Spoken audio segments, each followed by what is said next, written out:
하속유용모의 마지막 강의 87번째 시간입니다. 오늘은 몸 벗고 얼 생명이 남습니다. 몸 벗고 얼 생명이 남습니다. 라는 제목으로 말씀드리겠습니다.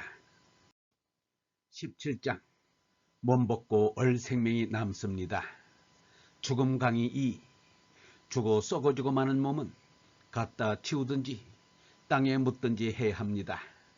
이제 쓸 수 없게 됐으니까 쓸 수 없게 되면 치우잖아요. 어디 갖다 치우는 겁니다. 장사를 모신다느니 안장을 한다느니 공인이 그러지 치우는 거예요. 못쓰게 됐으면 치워야지요. 그럼 치울 바에는 제일 깨끗하게 치우는 것이 뭡니까? 세계 사람이 다 죽은 뒤에라도 그걸 어떻게 두면 다시 살아날지도 모른다는 뜻으로 뭐 믿는 것이 있어서 그런 거 아닙니까? 혹 살아날지도 모른다 이러는데 이왕 편안하게 잘 둬야겠다는 생각이에요. 할 수 있는 대로 잘 묻는다는 거예요. 그런데 재미있는 것이 쓸데없이 죄다 버릴 건데 그때 우리말로 송장의 손발을 걷지 않습니까? 구부러진 것을 펴고 반드시 안 된 것을 다 반듯하게 하고 그렇게 잘 해둬야 이 다음에라도 다시 일어날 수 있으면 일어날 때에 어떡하든지 쉽게 맞춰 일어나라고 반드시 맞춰 놓으려고 해요. 우리나라 사람들 손발을 걷는다는 게 뭡니까? 송장을 반듯하게 해요. 구부러지고 한 것을 반듯하게 해요. 이제 치울 거니까 그냥 몰아서 드러내 치워야 할 터인데 또 씻겨서 새 옷을 지어서 입히고 싸요. 그렇게 하는 까닭이 무엇인가 하니 그래도 다시 혹 살아나는 수가 없나? 만일 다시 살아난다면 그렇게 똑바로 해두는 게 일어날 때 쉬우니까 그런다는 그 뜻이지요. 그걸 치우는데 맨 처음에는 갖다가 멀찌감치 땅에 놓아둔 거예요. 옛날에는 사람이 적고 자연은 넓으니까 나무가 많고 꽃도 있는 깊숙한 땅에 갖다 가만히 두는 거예요. 그렇게 두면 한쪽으로 썩어 들어가요. 그러나 다른 것은 없어도 새 짐승 버러지는 있는데 그것들이 모두 와서 뜯어먹을 것 아닙니까? 혹 그런 것을 보면 보기 싫으니까 그 다음엔 덮으려고 했어요. 그래서 송장을 덮었어요. 그걸 갖다가 놓고 아주 잊어버리고 마는 사람도 있고 그 중엔 정이 있어서 거길 가끔 가보는 사람도 있어요. 어떨 때는 까마까치가 쪼아먹는다고요. 처음에는 인정에 막대기로 해서 돌멩이를 이렇게 해서 탁 튀겨요. 돌멩이를 튀겨서 덤비는 까마까치를 쫓고 그랬답니다. 그게 효자지요. 그랬던 것이 차차차차 깊이 파고 묻자고 하게 되었어요. 그렇기 때문에 중국 사람들은 지금도 매 쓰는데 깊이 파서 묻지 아니하고 그냥 갖다가 돌멩이에 놓고 그 위에 관을 그냥 올려놓고 뭐로 덮어두면 덮은 그걸 제치는 것이 있어요. 그럼 그건 썩지. 몇 달 지나면 썩어요. 그래도 치우는 방법에서 나온 것이 파묻는 거예요. 또 물에다 띄우는 법이 있어요. 수장 지내는 거예요. 그렇게 치우는 방법에 몇 가지가 있어요. 그런데 아주 깨끗하게 치우는 거, 그것은 불태우는 것입니다. 불태우는 건 다른 데서는 다 안 했어요. 인도에서 했어요. 인도에서 3000년 전부터 했어요. 치우는 것 중에서 제일 깨끗하게 치운 겁니다. 우리나라에선 연부라는 사람이 화장을 지냅니다. 불태워 치우는 불제사를 지내는데 아주 없애버립니다.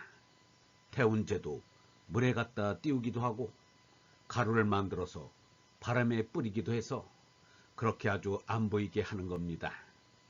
그러나 바람에 날리지 않고 그것을 가루를 만들어 밥풀에 묻혀서 바위 위에다 놓으면 까막까치들이 와서 먹어버려요. 성한 송장을 까막까치가 뜯어먹는 것은 볼썽사납지만 이렇게 해서 까치가 먹는 것은 보기도 덜 흉하니까 대개 그렇게 합니다. 그랬는데 사람이 하는 일이란 재산이 있고 덕망이 있고 이름이 나고 한 사람의 시체는 그렇게 태운 끄트머리째라도 잘 두려고 해요.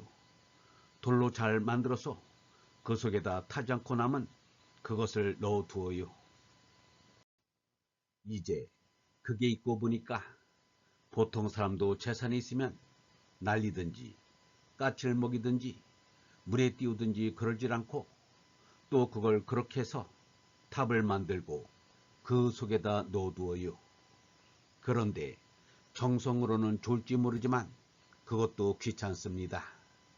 그것도 다 살아있어 돌보아야 그대로 있겠지만 그걸 뒀다가 그만 멀로 버려지고 어디로 가버리고 그때야말로 바람에 날려가든지 물에 그만 흘러가든지 이렇게 되고 말 텐데 밤낮 그 시기 그 시기인데 그걸 가지고 어떻게 그렇게 해요.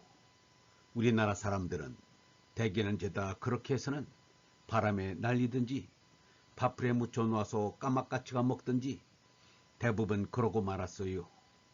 그런데 일본 사람들 생각이 어찌 되었는지 돈만 좀 있으면 따로 두고 그랬어요. 그걸 본떠서 우리나라 사람들이 지금 연부를 하거나 말거나 대개 화장을 지내도 죄를 두려고 하는 것이 또 있지요. 화장이라는 것은 3000년 전부터 인도 사람이 했어요. 그 밖에 세계 사람들은 화장 지내는 일이 없어요. 죽은 사람을 불사른다면 아주 큰 죄로 보는 것이 사람들 생각이에요. 그러던 것이 지금 시대에는 전쟁을 해도 사람이 10,000명, 20,000명, 100,000명 이렇게 많이 죽지 않아요. 엄청나게 많이 죽으니까 그걸 실제 어떻게 치웁니까? 화장 지낼 수밖에 없어요. 죄다 불살라 화장을 지내요. 군인이 되어서 죽었으면 그 죽은 뼈다귀를 가족들에게 보내는 거 아닙니까? 거기서 뼈다귀를 불태워서 남은 죄를 일일이 어떻게 이 뼈다귀 저 뼈다귀 가려서 보낼 수 있어요. 한꺼번에 죄다 태우면 말이야. 한꺼번에 태운 죄를 조금씩 조금씩 떠서 이것은 아무개 집에 보내고 이것은 아무개 집에 보내고 이렇게 되지요. 뼈는 누구 것인지 모르는 것이니까요. 서양 어떤 데는 사람의 뼈다귀만 앙상하게 남아있는 데가 있답니다. 그걸 맡아주는 교회가 있는데 거기 뼈다귀를 둘 때도 손발로 걷는 것 모양으로 골뼈, 어깨뼈, 팔뚝, 손가락, 다리, 발가락 죄다 이렇게 맞춰서 여기 선반에다 놓는 신발같이 꼭 그렇게 함께 모아 놓는데요.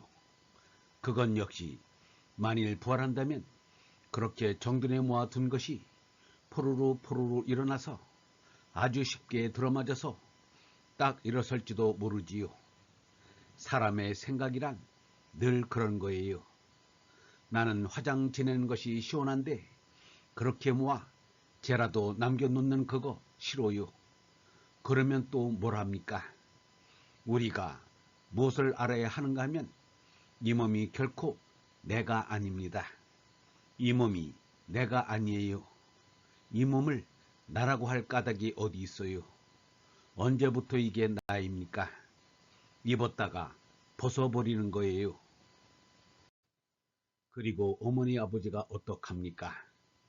어머니 아버지가 아들 딸 낳아서 잘 길러 가르쳐서 내놓았는데 남이 보고도 아유 잘도 나셨소. 또 재주가 많아서 학교에 가서도 우등을 하고 졸업을 하고 더군다나 대학까지 가서 석사가 되고 박사가 되고 이랬다고 야단 아닙니까? 그렇지만 똑똑하면 그러는데 자녀가 못 났으면 다음날 자녀들이 고생할 것을 걱정해요. 부모 되는 사람이 가슴을 태우고 하던 자식이 무슨 곤란한 일을 또 당한단 말이에요. 그래 위로를 하고 받아요. 이웃 사람들이 와서 인사를 하니까 인사에 대답하고 하는데 위로의 말을 하니까 고맙다고 하면서도 변명합니다. 자기 변명을 하는 거예요. 사람은 자기 변명을 합니다. 어휴, 내 자식이 이렇게 망하게 하다가 없어진단 말이야. 이렇게. 그럴 때 변명이 무엇인가 하니 자식 거죽을 낳지 속을 낳습니까? 내 자식이지만 내 마음대로 속을 낳을 수 있다면 그따위 속을 가진 자식을 내가 낳을 리가 있습니까? 영성신학원 다속 아카데미의 하늘소리였습니다.